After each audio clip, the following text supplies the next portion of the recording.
నమస్తే ఫ్రెండ్స్, నేను మీ Nirmala Pavan. Welcome back to Bharathi vlogs 11. ఈరోజు టాపిక్ వచ్చేసి బంకోటి కూర రెసిపీ అండి. చాలా బాగుంటుంది, ప్రాసెస్ కూడా ఈజీ, హెల్త్ బెనిఫిట్స్ కూడా చాలా మంచిది. ఎక్కువ విలేజ్లో పెరిగిన వాళ్ళకి ఈ బంకోటి కూర అంటే తెలుస్తుందండి. అది ఎలా ఉంటుందో నేను చూపిస్తా. ఇదే అండి బంకోటి కూర. దీంట్లో రౌండ్ది ఉంటుంది, పొడవుది ఉంటుంది. ఆకు అనేది ఇది పొడవు ఉంది చూడండి, కొన్ని రౌండ్గా ఉంటాయి. బట్ ఇది టేస్ట్ బాగుంటుందండి. రైస్లోకైనా, రొట్టెలోకైనా, చపాతి ఏ రొట్టె అయినా సరే, జొన్న రొట్టె అయినా సరే, బియ్యం రొట్టె, అందులో చాలా బాగుంటుంది అండి ఇది. అయితే ఇది విలేజ్లో పొలాల గట్టులలో పండుతుందండి. హైదరాబాద్లో అయితే కష్టం. బట్ ఇప్పుడు ఈ రైనీ సీజన్లో మాత్రం మన ఇంటి ముందర ఆకుకూరలు వస్తారు కదా, వాళ్ళని అడిగితే తెచ్చిచ్చారండి నాకైతే. ఈ బంకోటి కూరని ఓన్లీ లీవ్సే వేయాలండి, కాడలు తీసుకోవద్దు. అన్నీ ఇలా ఒక్కొక్కటిగా తీసి పెట్టుకోవాలి. అయితే ఇప్పుడు వర్షాకాలంలో మాత్రమే ఇది దొరుకుతుందండి. మేము చిన్నగా ఉన్నప్పుడు మాత్రం ఇలా కట్టలు రాకపోయేదండి, గంపలలో తెచ్చి విడిగా పెట్టేవారు. 5 రూపీస్కు, 2 రూపీస్కు అలా. కానీ ఇప్పుడు మాత్రం కట్టలు వస్తున్నాయండి. కట్టలు ఇప్పుడు మనం పాలకూర, కొత్తిమీర ఎలా కడతారో అలానే వస్తున్నాయి. బట్ కాస్ట్ మాత్రం ఎక్కువనే ఉన్నాయండి. 20 రూపీస్కు 5 ఇచ్చారండి ఇక్కడ. మీరు కూడా ఇంటి ముందరకు ఆకుకూరలు వస్తారు కదండి, మీకు కావాలంటే వాళ్ళని అడిగి చూడండి, తెస్తారు. టేస్ట్ బాగుంటుంది, హెల్త్ డైజెషన్ కూడా మంచిగా అవుతుందండి. ఆకుకూరలు అన్నీ మంచివే కదండి, అందులో ఇది ఒకటండి. ఈ కూర మీలో ఎవరికైనా తెలుసా అండి? తెలిస్తే నాకు కమెంట్ బాక్స్లో తెలపండి ఫ్రెండ్స్. నాకు తెలిసి విలేజ్లో పెరిగిన వాళ్ళకి ఈ కూర గురించి ఎక్కువగా తెలిసి ఉంటుందండి. అయితే నేను అన్ని కాడలు తీసి పెట్టాను. ఇవి మన గార్డెన్లో పెట్టి చూద్దామని. లాస్ట్ టైం అయితే పెడితే రాలేదండి, మళ్ళీ ఒకసారి ట్రై చేద్దామని పక్కకైతే పెడుతున్నా ఫ్రెండ్స్. ముందుగా ఆకులన్నీ ఇలా తీసి పెట్టి శుభ్రంగా కడగాలండి. సాల్ట్ వేసి వాటర్ ఆకులు మునిగేటట్టు పోసేసి ఒక 15 మినిట్స్ అలా పక్కన పెట్టుకోండి. ఇందులో ఉన్న ఏమన్నా సూక్ష్మజీవులు ఏమన్నా ఉంటే చనిపోతాయి. తర్వాత ఒక వెల్లుల్లినండి, వీటిని పొట్టు తీసి పక్కన పెట్టుకోవాలి, చాలానే పడతాయండి. స్టవ్ ఆన్ చేసి ఒక బౌల్ పెట్టేసి, బౌల్ హీట్ ఎక్కినాక ఒక 2-3 స్పూన్స్ ఆయిల్ యాడ్ చేసుకోవాలండి. మనము బంకోటి కూరలో వాటర్ యాడ్ చేయం కదా, కొంచెం ఆయిల్ ఎక్కువ వేసుకుంటే బాగుంటుంది అండి. ఇప్పుడు ఆయిల్ హీట్ ఎక్కిన తర్వాత 1 స్పూన్ జీలకర్ర యాడ్ చేసుకోవాలి. ఇందులో ఆవాలు వేయొద్దండి. తర్వాత మనము పొట్టు తీసి పెట్టుకున్న వెల్లుల్లిని యాడ్ చేసుకోవాలి. తర్వాత 1 టీ స్పూన్ పసుపు, మినపప్పు 2 స్పూన్స్ యాడ్ చేసుకుంటే టేస్ట్ బాగుంటుంది. కాబట్టి 2 స్పూన్స్ మినపప్పు యాడ్ చేసుకొని అంతా మంచిగా ఫ్రై అయ్యేటట్టు కలుపుకోవాలి. ఇది కొంచెం వేగాలి. ఈలోపు మనము 15 మినిట్స్ అయిన తర్వాత వీటిని ఒక జల్లిలో వాటర్ అంతా బయటికి పోయేటట్టు ఆకుకూర అంతా తీసి పక్కన పెట్టేసుకోవాలండి. వాటర్ అంతా డ్రైన్ అవుట్ అయిపోవాలి మొత్తం. ఇది లైట్గా కొంచెం బంకలాగా ఉంటుంది కాబట్టి దీనికి బంకోటి కూర అని పేరు వచ్చిందేమోండి, మరి మేబీ తెలియదు. కానీ టేస్ట్ మాత్రం చాలా బాగుంటుంది అండి. ఇది మనకు వాటర్ తొందర పోవడానికి ప్రెస్ చేయండి. వాటర్ అంతా డ్రైన్ అవుట్ అయిన తర్వాత ఆకుని యాడ్ చేసుకోండి. ఇప్పుడు మంచి కలిసేటట్టు బంకోటి కూరని కలపండి. మొత్తం కలపాలండి అంతా కిందికి పైకి. ఇందులో మనం వాటర్ యాడ్ చేయొద్దండి.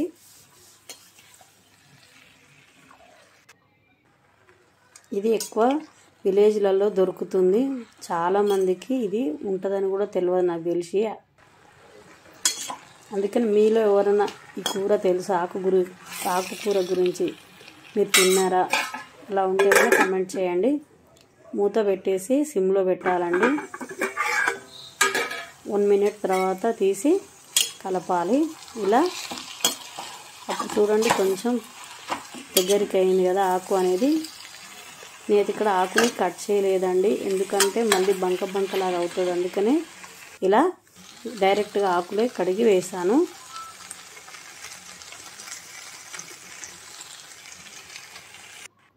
మళ్ళీ 1 మినిట్ తర్వాత మూత తీసేసి కలపాలి. ఇప్పుడు కొంచెం చూడండి ఇంకా దగ్గరికి అయింది కదా. ఇలా ఆకుని మంచిగా ఫ్రై అయ్యే వరకు ఉంచి, ఫ్రై అయిన తర్వాత 2 స్పూన్స్ కారం యాడ్ చేశాను. సాల్ట్ 2 స్పూన్స్ కొంచెం తక్కువ యాడ్ చేశాను. ఆకుకూరలో కొంచెం ఉప్పు అనేది తక్కువ పడుతుంది కదా ఫ్రెండ్స్. కారం అనేది నేను ఇక్కడ 2 స్పూన్స్ యాడ్ చేశాను. మీరు తినేదాన్ని బట్టి చూసి వేసుకోండి. మామూలుగా అయితే ఆకుకూరలలో కారం కొంచెం ఎక్కువనే పడుతుందండి, అంటే ఎక్కువ వేస్తేనే టేస్ట్ అనేది బాగుంటుంది. ఇప్పుడు మళ్ళీ ఇదంతా మంచి కలిపేసి మూత పెట్టేసి ఒక 2 మినిట్స్ మగ్గనివ్వండి. ఆకుకూర కదా తొందరనే ఉడికిపోతుందండి.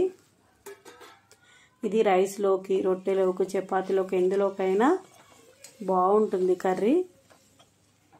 డైజెషన్ కూడా మంచిగా అవుతుందండి ఈ కర్రీ తినడం వలన.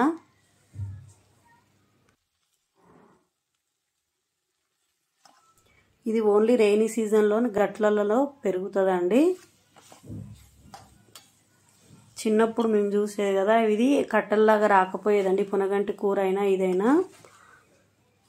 ఇప్పుడైతేనేమో కట్టల్లాగా దొరుకుతుంది కదా, అప్పుడు గంపలలో విడివిడిగా వచ్చేది. అలా మనం గిన్నె తీసుకొని ప్లేట్ తీసుకొని వస్తే పెట్టేవారండి. అంతే అండి, ఫ్రై అయిపోయింది చూడండి మంచిగా. స్టవ్ ఆఫ్ చేసి డిష్ అవుట్ చేసుకోవాలి. చూడండి ఇప్పుడు డిష్ అవుట్ చేసుకున్నాను. ఎంత కలర్ఫుల్గా ఎలా ఉందో చూడండి. నాకు తెలిసి ఈ వీడియో చూస్తే తిన్న వాళ్ళకు, తెలిసిన వాళ్ళకి నోరు ఊరుతుందండి. ఎందుకంటే ఇదంతా టేస్ట్గా ఉంటుంది. తిన్న వాళ్ళకి ఇంకా ఎక్కువగా తెలుస్తుంది కదండి. నాకు తెలిసి పక్కా వాళ్ళకు నోరు ఊరుతుంది. తిండిలో కాంబినేషన్కి రొట్టె చేస్తున్నాను, చూపిస్తా అండి. బియ్యం రొట్టె చాలా బాగుంటుంది. బియ్యం పిండి తీసుకోవాలండి, రైస్ ఫ్లోరు. ఈ బియ్యం పిండిలో సాల్ట్ డైరెక్ట్ వేయొద్దండి. వాటర్ తీసుకొని బౌల్లో వాటర్లో సాల్ట్ వేయాలి. మనం చపాతీలో అయితే డైరెక్ట్ వేసుకుంటాం కదా, బట్ రొట్టెలు అలా వేయకూడదండి. ఇప్పుడు ఒక కాటన్ క్లాత్ తీసుకొని దాన్ని మంచిగా తడిపి గట్టిగా వాటర్ పోయేటట్టు పిండి ఇలా వెడల్పుగా వేసి పెట్టుకోవాలి. ఇప్పుడు బియ్యం పిండిని మనం ఉప్పు కలిపిన వాటర్ ఉన్నాయి కదండి, కొన్ని పోసుకుంటూ పిండి అనేది కొంచెం కొంచెంగా కలుపుకోవాలండి. లేకపోతే మెత్తబడిపోతుంది, రొట్టె అనేది సరిగ్గా రాదు, అంటే పీసెస్ అయిపోతుంది, అంటే సునిగిపోతుంది. కాబట్టి పిండి ముద్దలు మనం చేసేదాన్ని బట్టి కొంచెం కొంచెం వాటర్ పోసుకుంటూ ఒక బాల్ లాగా చేసుకోవాలి. ఇలా చేసుకోవాలండి. ఇలా చేసుకొని కాటన్ క్లాత్ మీద చూడండి అరిచేతితోటి ప్రెస్ చేయాలండి. వీడియో క్లిప్పింగ్లో చూపిస్తున్నట్టుగా. మీకు ఒకవేళ చేయికి అంటుకున్నట్టు అనిపిస్తే వాటర్ తడుపుకోండి చేయికి. లేకపోతే అలా కూడా అనిపిస్తే మన పొడిపిండి ఉంటుంది కదా బియ్యం పిండి, దాన్ని అంటుకొని ప్రెస్ చేయండి. అలా అయితే మన చేతికి అంటుకోదండి. కొంచెం పిండి మెత్తగా తడపకుండా కొంచెం మామూలుగా తడిపేసి చేసుకోండి. చూడండి సైడ్లకు షేప్ రావాలంటే క్లాత్ను అలా ప్రెస్ చేసి అలా షేప్ చేసుకోవాలి. మనం ఫింగర్స్ తోటి అయితే షేప్ కనిపిస్తుంది, అంత తొందరగా కూడా కాదు. అరిచేయి తోటి అయితే రొట్టె అనేది తొందరగా వస్తుంది. స్టవ్ మీద పెనం వేసి పెనం హీట్ ఎక్కిన తర్వాత బాగా హీట్ ఎక్కాలండి పెనము. ఎందుకంటే రొట్టె అనేది చాలా టైం పడుతుంది కాలడానికి, కాబట్టి చపాతీలా కాదు. ఇప్పుడు మనం అరిచేయితోటి తీసుకొని ఇలా వీడియో క్లిప్పింగ్లో చూపిస్తున్నట్టుగా రొట్టె పెనం మీద వేసి క్లాత్ని ఇలా మెల్లగా తీయాలండి. అంతే అండి, ఈజీ. ఫస్ట్ చేసేవారు కొంచెం పిండిని వేసి ట్రై చేసి చూడండి. కొంచెం సైజ్ అనేది కొంచెం చిన్నగా చేసుకుంటే తొందరగా వస్తుంది. తర్వాత కొద్దిసేపు తర్వాత వాటర్ అనేది చల్లాలండి రొట్టె మీద. మేమైతే ఇలానే చేస్తామండి. నా మెథడ్లో నేను మీకు చూపిస్తున్నా ఫ్రెండ్స్. తర్వాత మనము ఒక లాంగ్ స్పూన్ సలాకి అంటాం కదా, దీంతో మెల్లగా తీసి టర్న్ చేసుకోవాలి రొట్టెని. చపాతీలాగా అంత తొందరగా కాలదండి. ఏ రొట్టె అయినా, జొన్న రొట్టె అయినా, బియ్యం రొట్టె అయినా, రొట్టెలు అనేవి కొంచెం టైం పడుతుంది. చిన్నప్పుడు అంటే కట్టెల పొయ్యి మీద చేసేవారు తొందరగా, బట్ మన స్టవ్ మీద అంత తొందరగా ఏం కాలేదండి. కాబట్టి టర్న్ చేసుకుంటూ అటు ఇటు మలుపుకుంటూ దీన్ని కాల్చుకోవాలండి. మనకు మెత్తగా కావాలనుకుంటే లైట్గా కాల్చుకోవచ్చు. కొంచెం రోస్ట్గా కావాలి, క్రిస్పీగా కావాలంటే కొంచెం ఎక్కువసేపు కాలనిస్తే క్రిస్పీగా రొట్టె వస్తుందండి. టేస్ట్ కూడా బాగుంటుంది. అయితే ఇందులో కాంబినేషన్లో ఇప్పుడు మనము ప్రిపేర్ చేసి పెట్టుకున్నాం కదండి బంకోటి కూర, సూపర్ అదుర్స్ అండి. చాలా టేస్టీగా ఉంటుంది, నిజంగా చెప్తున్నా.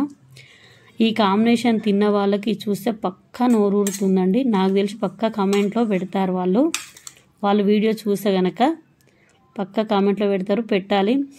అలాగే మీరు కూడా ఆలస్యం చేయకుండా రెయినీ సీజన్లో మన వెజిటేబుల్స్ అతను వాళ్ళకి చెప్తే, ఆకుకూరలు అండి, సారీ వెజిటేబుల్స్ కంటే ఆకుకూరలు అమ్మే వాళ్ళకి చెప్తే పక్కా తెచ్చిస్తారు. ట్రై చేయండి. రొట్టె అనేది మాత్రం బియ్యం రొట్టె, జొన్న రొట్టె ఎందులో అయినా బాగుంటుంది, రైస్లో కూడా బాగుంటుంది, చపాతీలో కూడా బాగుంటుంది. బట్ ఈ కాంబినేషన్ ఇంకా మంచిగా అనిపిస్తుంది, అందుకనే బియ్యం రొట్టె చేశానండి నేను కాంబినేషన్కి. సో ఇది ఫ్రెండ్స్ ఇవాళ వీడియో. మరో మంచి వీడియోలో కలుద్దాం. Tata, by by, take care. Survey జన సుఖినో భవంతు.